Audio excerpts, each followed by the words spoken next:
जय हिंद छात्रों, आपका स्वागत है आज के इस वीडियो पर। और आज के इस वीडियो में बोर्ड परीक्षा पूर्व अभ्यास प्रश्न पत्र देखिए। यहाँ पे विषय आपका हिंदी का, यहाँ पे देखिए सेट बाका आपका कंप्लीट आपका पेपर, साथ में इसका हर एक क्वेश्चन टोटल इसमें आपके देखिए समय की बात करूं 3 घंटा है पेपर का और पूर्णांक आपका 75 अंक का है। टोटल क्वेश्चन आपके इसमें 23 है और मैं आपको आज के इस वीडियो में कंप्लीट आपका ऑथेंटिक सॉल्यूशन 23 तक के आंसर 1 से लेकर आपके 23 तक के पूरे आंसर आपको बताने वाला हूं। देखिए ये पूरा पेपर है, आपको पेपर ऑलरेडी आपको मिल जाएगा, टेंशन मत लीजिए, बस आपको यहाँ पे सॉल्यूशन आपको रेडी करना है। तो देखिए 23 क्वेश्चन आपके हैं और हर एक क्वेश्चन का मेरे पास यहाँ पे देखिए लिखित आपका कॉपी पर लिखा हुआ आपका आंसर है, तो आप टेंशन मत लीजिए, हर एक क्वेश्चन का आपको आंसर आपको यहाँ पे देखने को मिल जाएगा। और लास्ट क्वेश्चन देखिए आपका यहाँ पे 22वां और इसके बाद आपका 23वां, सभी के आंसर चलिए एक एक करके देखते हैं। जो भी छात्र पहली बार बीएड कर रहे हैं वीडियो को दिल से लाइक करें और साथ में चैनल को आपको सब्सक्राइब कर लेना, जिससे आपको आने वाले हर एक वीडियो का सबसे पहले आपको नोटिफिकेशन मिलती रहे। तो चलिए इस वीडियो को स्टार्ट करते हैं। सबसे पहले क्वेश्चन आपका आता है यहाँ पे सही विकल्प वाले क्वेश्चन 6 नंबर के, ठीक है। देखिए आंसर आपको मैं लिखे दिखा दूंगा, पहले एक बार आप समझ तो लो, इसके बाद आपको यहाँ पे पूरे आंसर एक एक करके आपको मैं दिखा दूंगा, स्क्रीनशॉट करिएगा और लिख लीजिएगा। देखिए पहला क्वेश्चन लिखा है यहाँ पे, प्रयोगवाद का प्रारंभ आपका कब माना जाता है? 1943 में, 1911, 1963 या फिर आपका 1936। तो आपको यहाँ पे आंसर देखिए 1943 आपको यहाँ पे लगाना है, 43 बोलिए फिर 43 बोलिए, कोई दिक्कत नहीं है। और इसके बाद सेकेंड क्वेश्चन, कृष्ण की संगति में रहकर उनके प्रेम से कौन यहाँ पे अछूते रहे? ब्रजवासी, उद्धव, गोपिया या फिर अक्रूर। देखिए अगर मैं बात करूं उनके साथ हमेशा उद्धव रहते थे, तो आपका यहाँ पे आंसर ब नंबर होगा, ये अछूते रहे थे। इसके बाद तीसरा क्वेश्चन, विभावानुभाव व्यभिचारी भाव की संयोगादृश निष्पत्ति, यह परिभाषा किसने दी थी? आचार्य विश्वनाथ ने या फिर आपका यहाँ पे मम्मट ने, जगन्नाथ ने, फिर भरत मुनि ने। तो देखिए भरत मुनि का आपका यहाँ पे ये आपका क्या है परिभाषा है। और अगर विश्वनाथ की बात करें तो काव्य की आपका यहाँ पे अलग हो जाएगा इनका, ठीक है। और इसके बाद देखिए जगन्नाथ का भी आपका यहाँ पे अलग है, ठीक है। तो आप इनका आपको जानते ही होंगे। चलिए इसके बाद क्वेश्चन देखिए आपका चौथा क्वेश्चन लिखा है, जिन शब्दों में मूल शब्दों से मिलकर समास बना होता है उसे क्या कहते हैं? देखिए मूल शब्दों से मिलकर आपका जो समास बनता है, तो आपको सिंपल तरीके से आपको यहाँ पे आंसर लगाना पड़ेगा। किसमें? आपको यहाँ पे पूर्व पद करना पड़ेगा। क्या करना पड़ेगा? आपका यहाँ पे पूर्व पद हो जाएगा, ना तो आपका पूर्वा होगा, ना ही आपका यहाँ पे उत्तर पद होगा, ना ही आपका यहाँ पे मध्य पद होगा। इसके बाद छठा नंबर, माता का आंचल पाठ में अव्यक्ति हुई है, तो आपको बताना है। देखिए तो देखिए यहाँ पे आपको सिंपल तरीके से आपको देखिए क्वेश्चन आपका ये हो गया। इसके बाद देखिए माता का आंचल की बात कर रहा है, तो ग्रामीण जीवन पर बाल मनोभाव की, माटी कला के विकास की, या फिर आपका शैक्षिक अनुसंधान की। तो देखिए आपको यहाँ पे आंसर आपको इसमें बाल मनोभावों के आपको यहाँ पे आंसर करना पड़ेगा। माता का आंचल देखिए यहाँ पे आपका इस पर आधारित है। और इसके बाद आपका स्टार्ट होता है रिक्त स्थान वाले क्वेश्चन। अब देखिए पहला क्वेश्चन लिखा है, राम लक्ष्मण परशुराम संवाद रामचरित के किससे लिया गया है? बाल कांड से, अयोध्या कांड से, फिर आपका सुंदर कांड से। तो आपको यहाँ पे आंसर जो है आपको यहाँ पे बाल कांड करना पड़ेगा, ठीक है। चलिए इसके बाद क्वेश्चन देखिए आपका यहाँ पे नेक्स्ट क्वेश्चन आपका यहाँ पे दिया गया है। यहाँ पे आप देखेंगे क्वेश्चन में क्या लिखा है, 4 चरणों में समान मात्रा वाले छंद को डैश डैश कहते हैं। तो क्या कहते हैं? आप जानते हैं ना, जिसमें आपका यहाँ पे समान मात्रा होता है उसे हमेशा क्या कहते हैं? आपका सममात्रिक छंद कहते हैं। तो आपको ये वाला ऑप्शन लगाना है। और इसके बाद देखिए भावों को बढ़ाने या फिर उद्दीप्त करने वाले पदार्थ डैश डैश कहलाते हैं, उद्दीपन, अनुभव या फिर विभाव। तो आप जानते हैं भावों को जो बढ़ाता है, उद्दीप्त करता है, उसे उद्दीपन कहा जाता है। और इसके बाद देखिए क्वेश्चन आपका नेक्स्ट लिखा है, राम वृक्ष बेनीपुरी की रचनाएं पत्र पत्रिकाओं में डैश डैश की आयु से छपने लगी थी। तो आपका यहाँ पे 15, 17, 18 राइट आंसर आपका यहाँ पे आपका 15 वर्ष होगा। इसके बाद क्वेश्चन, अर्थ के आधार पर वाक्य के भेद कितने होते हैं? 8 या फिर 3 या फिर 4। तो देखिए अर्थ के आधार पर आपके 8 भेद होते हैं। कितने होते हैं? आपके 8 भेद। तो आप यहाँ पे पूरा आप पढ़ लीजिएगा, इच्छावाचक, विधानवाचक, नकारात्मक वाक्य, विस्मयादि बोधक, है ना। तो आप पढ़ लीजिए, सभी आपके यहाँ पे संकेतवाचक सहित आपके टोटल आपके 8 होते हैं। और अगर वाक्य देखिए ये आपका अर्थ के आधार पर था, एक आपका होता है यहाँ पे किसके आधार पर? रचना के आधार पर। तो रचना के आधार पर 3 होते हैं, सरल, संयुक्त और मिश्रित वाक्य होते हैं। चलिए इसके बाद गंतोक से डैश डैश किलोमीटर की दूरी पर यहाँ पे युंग मात आपका था 149, 139, 159। आंसर आपका यहाँ पे 149 होगा। इसके बाद क्वेश्चन देखिए आपका यहाँ पे सही जोड़ी वाले क्वेश्चन आते हैं। 6 नंबर क्वेश्चन, पहला लिखा है नागार्जुन। तो नागार्जुन की अगर मैं आंसर की बात करूं तो आप यहाँ पे देख लीजिए सिंपल तरीके से आपका यहाँ पे नागार्जुन का आपका आंसर देखिए, ये इनका एक रचना क्या है, तो आप जानते हैं नागार्जुन का आपका यहाँ पे आधुनिक कबीर इन्हें कहा जाता है। तो आप यहाँ पे आंसर आपको घ नंबर पर कर दीजिए। इसके बाद मेघाय बंठनकर में अलंकार कौन सा है, आपको यहाँ पे मानवीकरण आपका अलंकार देखिए, जहाँ पे आपका प्रकृति की बात करें वहाँ पे आपका मानवीकरण अलंकार होता है। कहानी के तत्व क्या है, तो कहानी के आपके यहाँ पे 6 आपके तत्व मान जाते हैं।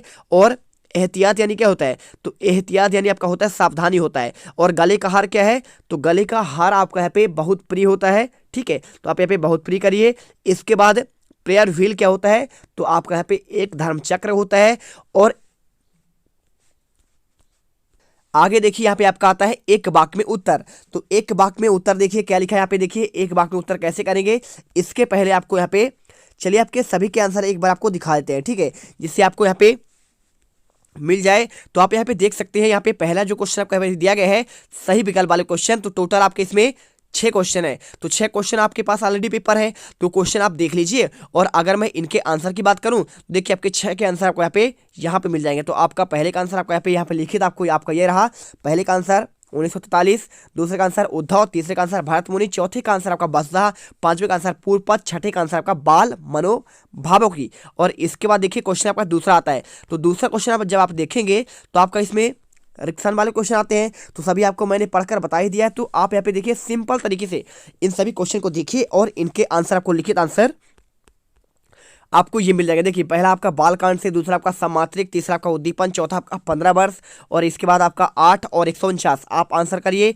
इसके बाद देखिए तीसरा क्वेश्चन, तो तीसरा क्वेश्चन आपका सही जोड़ी था, सही जोड़ी आपको मैंने बता ही दिया है। अगर आप इनका आंसर चाहते हैं तो देखिए आपको यहाँ पे आंसर आपको यहाँ पे ये मिल जाएगा। देखिए पूरे सभी के आंसर आपको सामने सामने आपके लिखे गए हैं, आप यहाँ पे हर एक क्वेश्चन का आंसर स्क्रीनशॉट कर सकते हैं। इसके बाद क्वेश्चन नंबर आपका चौथा, तो चौथा क्वेश्चन आपका यहाँ पे दिया गया है आपके एक वाक्य में उत्तर। अब देखिए पहला क्वेश्चन यहाँ पे लिखा गया है कवि निराला ने बादलों की तुलना किससे की थी। तो अगर मैं नॉर्मली बताऊं आपको तो यहाँ पे बादलों की तुलना किससे की गई थी, देखिए यहाँ पे आपका पहला आंसर आ जाएगा। देखिए आपका पे निराला ने यहाँ पे बादलों की तुलना यहाँ पे की थी क्रांति से। और इसके बाद देखिए क्वेश्चन नंबर आपका दूसरा, तो दूसरा क्वेश्चन आपका यहाँ पे दिया गया है गणों की संख्या आपका कितना होता है। आप जानते हैं हमेशा आपके 8 गण होते हैं, राजमाता या माता राजभान सलगा, आपने पढ़ा होगा ना, या माता राजभान सलगा, आप इसे जानते होंगे। चलिए आप ये कर लीजिए। और इसके बाद देखिए मन्नू भंडारी के पिता रसोई को क्या कहते हैं, ठीक है,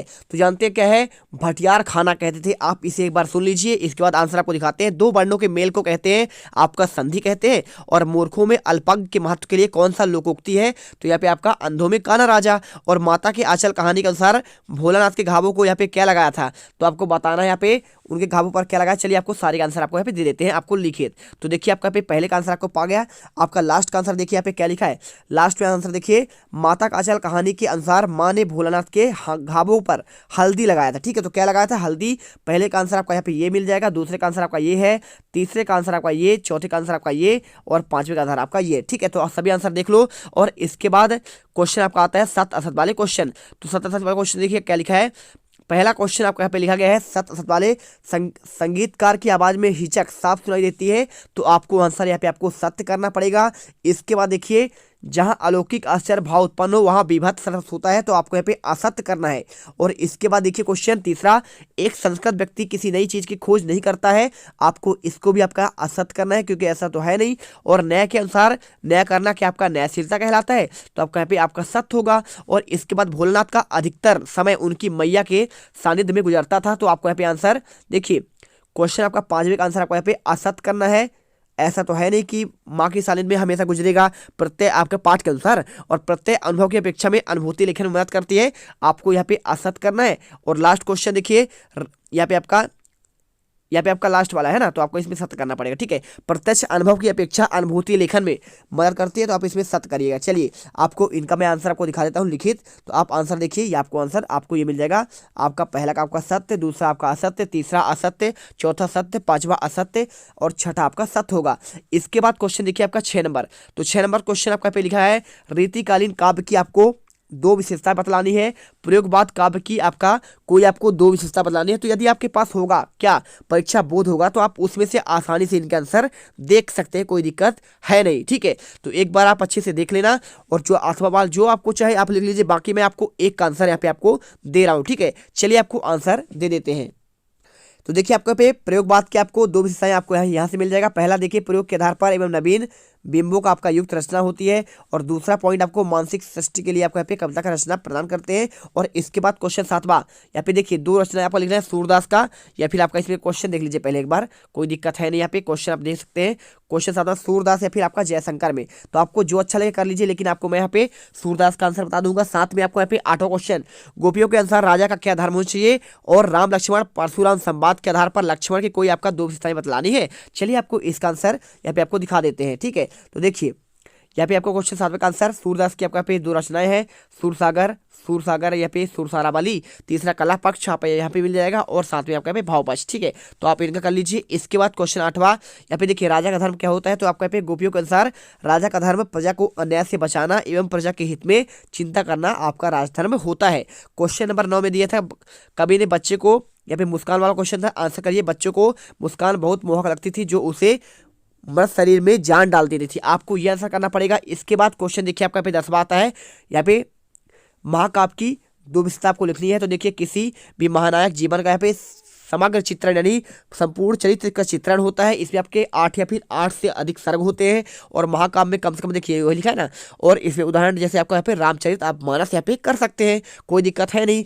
आप क्वेश्चन देख लीजिए पहले एक बार, और क्वेश्चन देखेंगे तो आपको यहाँ पे क्वेश्चन देखिए, क्वेश्चन आपका ये रहा, क्वेश्चन आपका 10वां यहाँ पे महाकाव्य या फिर आपको विभाव और अनुभव में आपको अंतर करना था। और इसके बाद देखिए क्वेश्चन आपका यहाँ पे 8वां का आंसर आपको यहाँ पे ये मिल गया था आपको यहाँ पे, है ना। और इसके बाद क्वेश्चन देखिए 11वां, दोहा छंद या फिर आपका इसका अनुक्ति अलंकार की परिभाषा करना है, और गद्य की प्रमुख गौड़ विभागों के नाम या फिर आपका रेखा चित्र और आपका संस्मरण में आपको अंतर देना है। क्वेश्चन 13 में देखिए यहाँ पे लिखा है राम वृक्ष बेनीपुरी, और या फिर इनके साहित्यिक परिचय देना है। और या फिर आपका देखिए क्वेश्चन यहाँ पे 14, मूर्ति पर सरकंडे का चश्मा उम्मीद जगाता है, और बाल गोविंद भगत के पाठ के आधार पर यहाँ पे ज्ञान की आपका विशेषता बतलानी है। 14 तक का आंसर आपको देते हैं, तो देखिए क्वेश्चन का आंसर आपको यहाँ पे ये मिल जाएगा। ठीक है, देखिए ये रहा क्वेश्चन 11, दोहा के बारे में आपको परिभाषा और उसका आपका यहाँ पे उदाहरण देना है। तो आप यहाँ पे लिख दीजिए समासिक छंद है, इसके पहले और तीसरे चरण पर 13-13 आपका यहाँ पे मात्रा होती है, और दूसरे और चौथे पर आपका 11-11 मात्राएं होती है। और यहाँ पे काल करे सो आज कर, आज करे सो अब, पल में परलय होएगी, बहुरी करेगा कब, आपका ये उदाहरण हो जाएगा। इसके बाद 12वां क्वेश्चन, गद्य की प्रमुख विधाएं कौन कौन सा है, तो आप यहाँ पे आंसर देख लीजिए, निबंध, डायरी, गद्य काव्य, यात्रा वृत्तांत, पत्र, आलोचना, भेंटकर्ता, रिपोर्टर। ठीक है, रिपोर्टार्ज, आप यहाँ पे आंसर कर लीजिए। इसके बाद क्वेश्चन देखिए 13वां, राम वृक्ष बेनीपुरी, है ना, तो आपका इनका क्या लिखना है, आपका रचनाएं और आपका भाषा शैली। तो देखिए कार्ल मार्क्स और आपका पे माटी की मूर्तें, और इसके अलावा देखिए आप यहाँ पे आपका भाषा और आपका ये शैली, आप इनके बारे में लिख दीजिए। इनकी भाषा व्यवहारिक थी, इनमें सरलता, सुबोधता और सजीवता पाई जाती है। इनकी शैली वर्णनात्मक, भावात्मक और प्रतीकात्मक होती है। क्वेश्चन नंबर देखिए 14वां, यहाँ पे आपका बाल गोविंद भगत वाला क्वेश्चन था, तो आपको देखिए बाल गोविंद भगत के मधुर गायन में तल्लीनता थी, उनके मस्ती और अलौकिक मिठास थी, उनके गायन में कबीर और ईश्वर भक्ति भावना यहाँ पे गाते हुए झूमते हुए मस्त हो जाते थे, आपको ये आंसर करना पड़ेगा। और क्वेश्चन देखिए 15वां, आपको यहाँ पे आंसर आपको करना है, पहले 15 का पहले क्वेश्चन देख लीजिए, और क्वेश्चन देखने के बाद आपको यहाँ पे आंसर दिखाते। देखिए क्वेश्चन नंबर आपका 15वां आपको यहाँ पे लिखा गया है, सुशील वाद्यों से अभिप्राय क्या है, और किसी वाद्य सुशील वाद्यों में साय की उपाधि दी गई है, या फिर आपका वास्तविक अर्थों में संस्कृत व्यक्ति किसे कहा जाता है। तो आपको इसका अगर मैं आंसर की बात करूं तो आपका आंसर आपका यहाँ पे ये मिल जाएगा। देखिए यहाँ पे आपका आंसर आपका ये रहा, तो आप इसका आंसर यहाँ पे आप सिंपल तरीके से देखिए कर सकते हैं, आपको ये रहा। ठीक है, तो 15 का पहले वाले का आपको आंसर आपको ये मिल जाएगा। इसके बाद आपका देखिए 16वें क्वेश्चन, है ना, तो आपका 16वां क्वेश्चन आपको जो दिया गया है, आपको ये दिया गया है, देख लीजिए ये क्वेश्चन 16 में आपको दिया गया है, निम्नलिखित में आपको एक शब्द बनाना है जो कम बात लोगों द्वारा सुनी गई हो और कम खर्च करने वाला हो, या फिर आपका मुहावरे का अर्थ बताना है, इतिश्री यानी प्रारंभ होना, टेढ़ी खीरी होना यानी कोई बात आपका यहाँ पे ना मानना। ठीक है, चलिए इसके बाद देखिए क्वेश्चन आपको आंसर दिखाता हूँ मैं। क्वेश्चन नंबर 17 देखिए, बच्चे माता पिता के प्रति अपने प्रेम को कैसे अभिव्यक्त करते हैं, और कभी श्वेत कभी रंगीन पताकाओं का फहराना किन किन अलग अवसरों पर संकेत होता है। तो चलिए क्वेश्चन आपका यहाँ पे आंसर 16, 17, 18 का दिखाते हैं, तो आपका आंसर आपको यहाँ पे ये मिल जाएगा। 16 का आंसर देखिए, जो बातें लोगों द्वारा कम सुनी गई उसे आप बाह्य कहते हैं, और कम खर्च करने वाला आपका यहाँ पे कंजूस कहलाता है। क्वेश्चन 17वां, श्वेत पताकाओं को जब लगाते हैं तो जब किसी की मृत्यु हुई, रंगीन पताकाओं तब लगाते हैं जब काम का यहाँ पे उदय हुआ हो या फिर शुरुआत हुआ है। ठीक है, चलिए यहाँ पे इसके बाद देखिए क्वेश्चन 18वां, यहाँ पे संदर्भ और प्रसंग लिखना है। ठीक है, तो पहले देख लो क्वेश्चन 18वां और इसके बाद संदर्भ प्रसंग आपको दिखाते हैं। तो संदर्भ प्रसंग आपका यहाँ पे ये हो जाएगा, देख लीजिए क्वेश्चन आपका 18वां, यहाँ पे आपका इसका आंसर आपको दे रहा हूँ, है ना। तो आप इसका आंसर देख लीजिए, और आपको बादल गरजू यहाँ पे 2 क्वेश्चन है, तो आपका इनका आंसर देना है। इसके बाद 19वां क्वेश्चन देखिए, गद्यांश का आपको संदर्भ प्रसंग व्याख्या करना है। 12 वाला है, फिर काशी आपका संस्कृति की पाठशाला है। चलिए आपको आंसर इनका दिखाते हैं। ठीक है, तो आपका आंसर आपका यहाँ पे ये मिल जाएगा क्वेश्चन संदर्भ प्रसंग। देखिए हमारी पाठ पुस्तक राम लक्ष्मण संवाद से लिए है, पहले वाले का आंसर। इसके रचयिता तुलसीदास है। प्रसंग आपको यहाँ पे ये लिखा हुआ है। ठीक है, सीता के स्वयंवर के समय शिव धनुष टूटने की सूचना प्राप्त पाती सर्वप्रथम कोर्ट से बाहर उठे थे, और इसके बाद आपका भावार्थ आपको यहाँ पे ये लिख देना है। ठीक है, चलिए लिख दीजिए। यहाँ पे लिखा है परशुराम क्रोध देखकर राम थोड़े यहाँ पे है नाथ शिव धनुष को तोड़ने वाला आपका कोई आपका सेवक हो सकता है। ठीक है, तो आप आंसर यहाँ पे ये कर दो। इसके बाद क्वेश्चन आपका यहाँ पे दिया है 19वां आपको यहाँ पे गद्यांश का आपका संदर्भ प्रसंग। तो इस पंक्ति में हमारे पाठ पुस्तक क्षितिज भाग 2 के यहाँ पे रचयिता आपका स्वयं प्रकाश है, और प्रसंग आपका यहाँ पे ये लिखा गया है। साथ में आपका यहाँ पे व्याख्या आपको यहाँ पे पूरा आपको लिख दिया गया है। इसके बाद क्वेश्चन देखिए आपका यहाँ पे आपका अगला आता है 20वां। यहाँ पे आपको अनुच्छेद लिखना है समय का सदुपयोग का। तो आप यहाँ पे समय के सदुपयोग का पूरा यहाँ पे आपका एक लिख देना है। इसके बाद देखिए क्वेश्चन 21 में आपको यहाँ पे आता है अपठित गद्यांश, शीर्षक बताना है आपको हिमालय होगा, और आपको यहाँ पे इनका आंसर देखिए आपके ये हो जाएगा। तो पहले क्वेश्चन देख लीजिए, और क्वेश्चन के बाद आपको आप आगे दिखाते हैं। ठीक है, तो ये रहा क्वेश्चन आपका यहाँ पे, इसका आपको शीर्षक बताना था, स्मृतियों के आहट की क्या अनुभव होता है, और उपयुक्त काव्यांश का भावार्थ आपको यहाँ पे लिखना पड़ेगा। और या फिर आप चाहो तो यहाँ पे देखिए आपका इसका आंसर मैंने आपको दे ही दिया है। समय का सदुपयोग का विज्ञापन किसे कहते हैं, विज्ञापन तैयार करने के लिए किन बातों का विशेष ध्यान रखना चाहिए, आप इसका भी आंसर कर सकते हैं। और बाकी मैं आपको इसका आंसर आपको दे रहा हूँ। चलिए आपको दिखाते हैं। वैदिक काल वाला आपका दिया गया है आपको इसमें, और क्वेश्चन 22 में परीक्षा काल में ध्वनि विस्तार के अंत पर प्रतिबंध लगाने हेतु जिलाधिकारी को आवेदन पत्र, और अपने वृद्धा दादा दादी के लिए स्वास्थ्य की जानकारी लेने हेतु पिताजी को पत्र, या फिर लास्ट में आपको यहाँ पे विद्यार्थी जीवन नैतिक मूल्य का आपका यहाँ पे देखिए यहाँ पे आपका सेट मैं आपको ऑलरेडी मैंने सबका आंसर दिखा दिया था। तो आपका यहाँ पे निबंध तो आप खुद से कर लीजिएगा। जल जीवन है, फिर साहित्य समाज का यहाँ पे स्वच्छ भारत अभियान के बारे में, पर्यावरण प्रदूषण के बारे में, या फिर विद्यार्थी जीवन में यहाँ पे नैतिक मूल्यों को महत्व। चलिए आप आंसर देखते हैं। ठीक है, तो आप यहाँ पे आंसर ये आपका देख सकते हैं। देखिए क्वेश्चन आपका यहाँ पे 21वां ये आपका हो जाएगा शीर्षक हिमालय और वैदिक काल अथवा वाला क्वेश्चन है। ठीक है, तो हिमालय का पवित्र माना जाता है, और इसके बाद आपका यहाँ पे आपका सारांश लिख दीजिए। इसके बाद क्वेश्चन 22वां देखिए, जिला अधिकारी को यहाँ पे ध्वनि विस्तारक यंत्र वाला क्वेश्चन है, लाउड स्पीकर वाला। तो आपको यहाँ पे आंसर लिख देना है। सबने निवेदन है कि मैं शासकीय उत्कृष्ट विद्यालय का छात्र हूँ, हमारे विद्यालय में पीछे कई सारे ध्वनि यंत्रों का प्रयोग किया जाता है, और अत्यधिक शोर के कारण हम पढ़ नहीं पाते, हमारी बोर्ड परीक्षाएं भी यहाँ पे पास आ रही है, अतः आपसे निवेदन है कि ध्वनि विस्तारक यंत्रों पर यहाँ पे प्रतिबंध लगाएं। आपका भवदी युवराज प्रजापति कक्षा 10वीं आपका दिनांक लिख देना है। इसके बाद देखिए लास्ट क्वेश्चन आपका निबंध था, तो आप उसको कर लीजिए। हमने आपको देखिए एक एक क्वेश्चन का आपको आंसर हमने आपको प्रोवाइड करा दिया है, तो एक बार अच्छे से आप यहाँ पे देख लो। ये सारे पहले का आंसर, और इसके बाद आपका यहाँ पे दूसरे का आंसर आपको यहाँ पे ये है, इसके आंसर करते जाओ। तीसरे का आंसर हो जाएगा ये, और इसके बाद आपका चौथे का आंसर पूरा आपको यहाँ पे दिया गया है। इसके बाद आपका 5वें 7 वाले क्वेश्चन, और इसके बाद क्वेश्चन 6 का आंसर आपका ये दिया गया है। 7वें का आंसर, 8वें का, 9वें का, 10वां, और इसके बाद आपका ये 11वां, और ये आपका 12वां, 13वां, और इसके बाद आपका 14वां आपका यहाँ पे ये हो जाएगा, 15वां, 16वां, 17वां, 18वां, और आपका यहाँ पे 19वां आपका यहाँ पे यही स्टार्ट होगा। और इसके बाद संदर्भ प्रसंग व्याख्या, और इसके बाद आपका 20वां आपका यहाँ पे समय का सदुपयोग का अनुच्छेद, और इसके बाद 21 का यहाँ पे आपका अपठित गद्यांश का आपका शीर्षक, और इसके बाद आपका 22वां आपको यहाँ पे एक आपको लेटर, और लास्ट आप यहाँ पे क्या निबंध तो कर ही लिए, कोई दिक्कत है नहीं उसमें। आपके पास यहाँ पे ऑलरेडी यहाँ पे आपका लिखा हुआ होगा, पहले ही आप यहाँ पे तैयार कर चुके होंगे। ठीक है, चलिए तो मिलते हैं एक नेक्स्ट वीडियो पर, और उस वीडियो में आपको यहाँ पे अभी आपको अंग्रेजी का, साथ में आपको यहाँ पे गणित का भी आंसर आपको मिल जाएगा। जय हिंद, जय भारत। और वो जो लाल वाला बटन है उस पर भूकंप लेके आओ या फिर भूचाल, मुझे नहीं पता, बस क्लिक हो जाना चाहिए।